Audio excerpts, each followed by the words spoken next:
একদিন আমরা সবাই দুনিয়া ছেড়ে চলে যাব। হয়তো কোনো গভীর রাতে ঘুমের ঘোরে নিথর হয়ে যাব। আত্মীয় স্বজন শিয়রে সে কান্নায় ভেঙে পড়বে। কেউ গোসল করাবে, আবার কেউ কাফনে কাপড় পরিয়ে জানাজার জন্য প্রস্তুত করবে। সবশেষে কবরের মাটিতে শুয়ে দিয়ে সবাই একে একে বিদায় নেবে।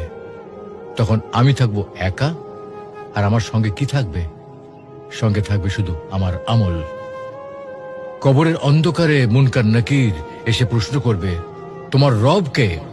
তোমার দিন কি? তোমার রসূল কে ছিলেন? এই প্রশ্নের উত্তর দিতে পারবো আমরা? আমরা দুনিয়ার মোহে এতটাই বিভোর যে মৃত্যুর কথা ভুলে গেছি, অথচ জীবন ক্ষণস্থায়ী।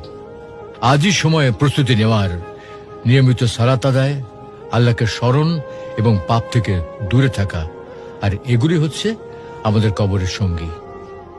তো আসুন দুনিয়ার মোহ ছেড়ে আল্লাহর পথে ফিরে যাই। মৃত্যু সেই একাকী রাত আমাদের জন্য শান্তির রাত হোক।